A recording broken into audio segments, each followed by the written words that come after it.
Welcome all of you. Myself Mohammed Muzammil. और हम देखेंगे एडवांस एब्स्ट्रैक्ट अलजेब्रा के three fourth and fifth unit मेरे तरफ है। आपका भी फ़िलहाल में बीएससी हुआ है ऑनलाइन कंडीशन में। ठीक है, ऑनलाइन एग्जामिनेशन दे के आप सभी आए हैं, तो कुछ बेसिक्स जो डेफिनेशन है वो हम क्लियर करने की कोशिश करेंगे, क्योंकि हमारा जो एडवांस एब्स्ट्रैक्ट अलजेब्रा की यूनिट्स है वो रिंग के पास से शुरू होंगे, आइडियल्स के पास से। तो उससे पहले की जो भी डेफिनेशंस है वो हम यहाँ पर क्लियर करने की कोशिश करेंगे। तो सबसे एलिमेंट्री जो डेफिनेशन होती है वो हमारी होती है सेट की definition. So what is set? Set is defined as it is well defined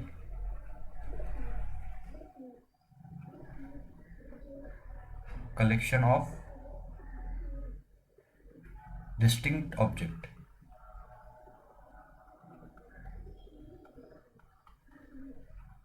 ठीक है, तो सेट की डिफाइन कैसी की हमने कि well defined collection of distinct object. और डिस्टिंक्ट ऑब्जेक्ट या डिस्टिंक्ट एलिमेंट एक ही बात है।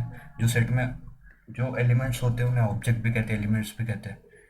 ठीक है, अब ये तो पता आ गया डिस्टिंक्ट मतलब अलग अलग ऑब्जेक्ट्स आएंगे, लेकिन वेल डिफाइंड का क्या मीनिंग है यहाँ पर? ठीक है, what is well defined here? तो वेल डिफाइंड का ये मतलब है कि हमें कोई भी कंफ्यूजन नहीं होनी चाहिए कि कोई ऑब्जेक्ट हमारे सेट में इंक्लूड होगा या एक्सक्लूड होगा, मतलब सेट के अंदर आएगा या बाहर आएगा, उसमें कोई एम्बिग्यूटी कन्फ्यूजन नहीं होनी चाहिए।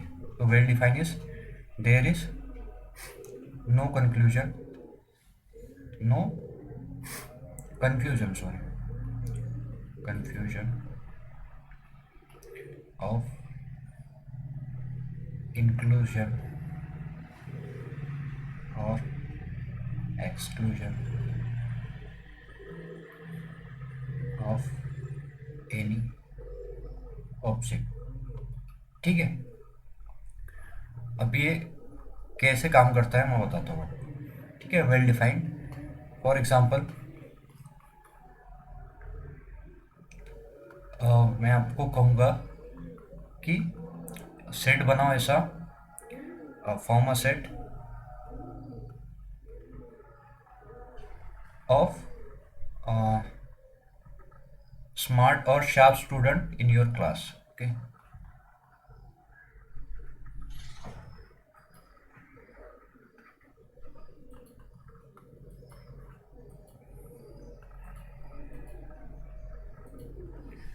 ठीक है, तो ये देखेंगे हम वेल डिफाइंड है कि नहीं।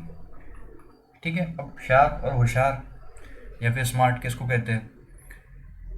अब ये अलग अलग लोगों के अलग अलग डिफाइन करेंगे कि भाई ये इसकी परसेंटेज ज़्यादा है तो ये ज़्यादा होशियार है, या फिर इसकी एक्टिविटीज़ अच्छी है तो ये होशियार है, ये सेमिनार अच्छे से देता है, वीडियो अच्छे से रिप्रेजेंट करता है, प्रिपेयर अच्छा करता है, कोई स्पोर्ट में अच्छा होगा, कोई पढ़ाई में अच्छा होगा, कोई कुछ में ऐसे होगा। तो हमको पता नहीं चलेगा कौन इस सेट में जा रहा है। हालांकि होगा कोई 60% वाला भी, लेकिन उसको लगेगा मैं भी होशियार हूँ क्योंकि मैंने पढ़ाई नहीं किया था, फिर भी मेरे को इतने अच्छे मार्क आए।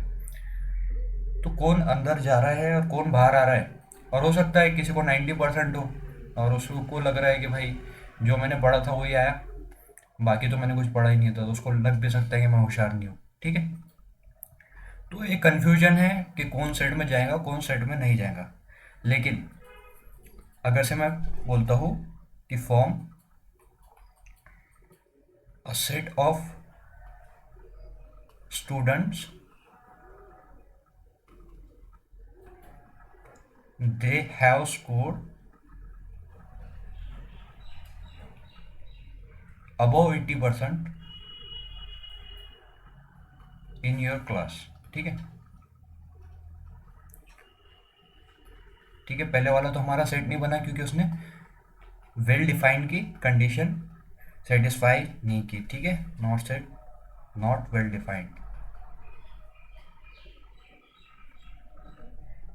ओके, अब ये जो दूसरा एग्जांपल ले रहे हैं हम, फॉर्म अ सेट, ऐसा सेट बनाओ कि स्टूडेंट जिन्होंने 80% के अबव स्कोर किया है। ठीक है, तो इसमें तो कोई कन्फ्यूजन ही नहीं है। आपकी क्लास में जो जो 80% के ऊपर होंगे, 4 5 6 10 लोग ऑनलाइन बैच होंगे तो ज़्यादा ही होंगे, ठीक है, ऑनलाइन एग्जामिनेशन हुई तो जो भी 80% के अबाव है, 80.101 से लेके जो भी आपको 95 96% वाले होंगे, वो सभी के सभी एक सेट में आएंगे। इसमें तो कोई कन्फ्यूजन नहीं है। ये 79% वाला तो आएगा ही नहीं, ठीक है। बस परसेंटेज 100 के अंदर रहते हैं, उसके अंदर के और 80 के अबाव के जितने भी स्टूडेंट हैं, A B C D, वो इतने सारे के सारे ये सेट के अंदर आएंगे। सो देर इज नो कन्फ्यूजन, और सभी के सभी डिस्टिंक्ट तो रहेंगे, ये तो बोलने की बात ही नहीं है, ठीक है। तो इस तरीके से वेल डिफाइंड हम समझते हैं, ठीक है, कि कोई कन्फ्यूजन होना नहीं चाहिए कि कौन सा ऑब्जेक्ट और कौन सा एलिमेंट सेट के अंदर इंक्लूड होगा या फिर एक्सक्लूड होगा, ठीक है ना। एग्जाम्पल्स तो बहुत है सेट के, आपको पता है। और एग्जाम्पल हमारा हो गया natural number, okay, set of natural number, okay, this is given as 1 2 3 4 up to so on, ठीक है। फिर उसके बाद आता है होल नंबर हमारा 0 1 2 3, ये होल नंबर हमारे ही है।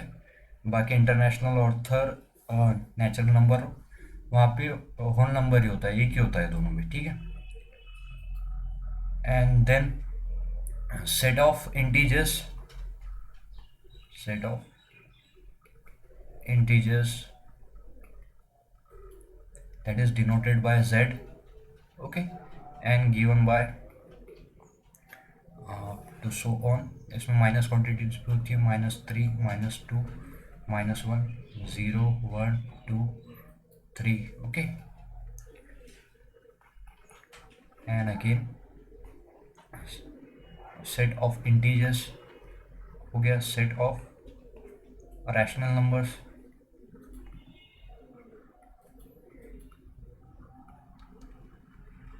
रैशनल नंबर किसको कहते हैं हम,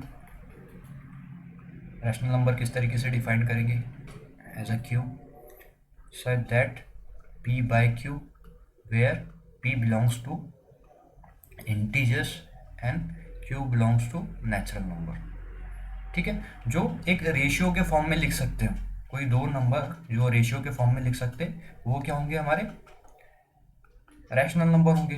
2/3 हो गया, 1/3 हो गया, 1/10, 100/10 जो दो इंटीजर है, या फिर कोई किसी को माइनस कर दो, जो दो इंटीजर्स का रेशियो होता है, ठीक है, वेयर उसे हम रैशनल नंबर कहते हैं, ओके। नाउ एक रहा है हमारा set of irrational number, okay.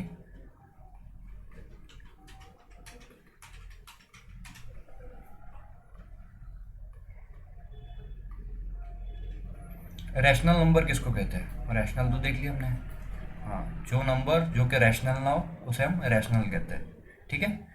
जो भी नंबर हमारे p/q के फॉर्म में ना लिख सके हम, ठीक है, या फिर डेसिमल के बाद, डेसिमल पॉइंट आता है, 0 के बाद हम किसी को डिवाइड कर रहे हैं तो दो, या 1 के बाद किसी के बाद डेसिमल पॉइंट होता है 10 डिजिट के बाद, उसको उसके बाद जो नंबर आते हैं वो होते हैं non repeated and non recurring, ठीक है। जैसे कि हो गया हमारा पाई 3.1427। अब ये डेसिमल के बाद जो डेसिमल पॉइंट है उसके बाद जो भी नंबर है हमारे, वो रिपीट भी नहीं हो रहे हैं और रिकरर मतलब एक कोई पैटर्न रिपीट भी नहीं कर रहा है। लेकिन रैशनल में क्या होता है, अगर से हमने 1/3 लिया तो ये 0.3333, यहाँ पर डेसिमल के बाद जो है हमारे नंबर्स है वो रिपीट होंगे या फिर उनका पैटर्न सेम रहेगा, लेकिन इसमें नहीं होता है। इसमें होगा E 2.17, ओके।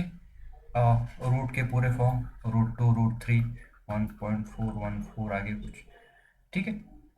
तो इस तरीके के जो नंबर जिसको हम p/q के फॉर्म में नहीं लिख पा रहे उसको हम इरेशनल्स कहते हैं।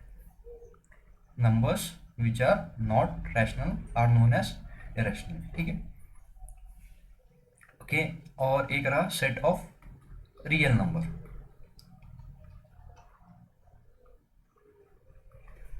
ठीक है। रियल नंबर क्या होता है, it is a union of irrationals and rationals, okay.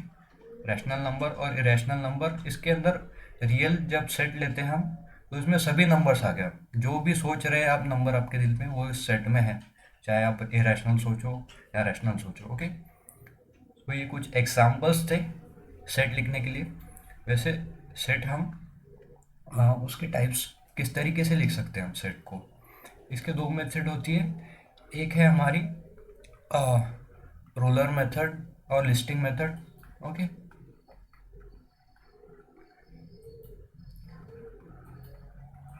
एक है सेट बिल्डर फॉर्म में भी लिख सकते हैं आप उसको, set builder form. Okay, for example मैं लिख रहा हूँ नंबर फ्रॉम 1 to 4, ठीक है, 1 2 4 9 और 16 इंक्लूड कर देते हैं। अब ये जिस तरीके से हम एक एक एलिमेंट लिखते हैं, सेट कंप्लीट करते हैं, वो होता है हमारा लिस्टिंग या फिर रूलर फॉर्म। ओके,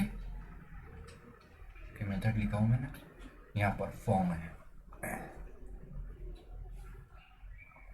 लिस्ट कर रहे हैं हम या फिर रूलर, हमारे स्केल के ऊपर कैसे नंबर्स होते हैं वैसे उस फॉर्म में लिखेंगे तो हम लिस्टिंग या फिर रूलर फॉर्म कहेंगे उसे।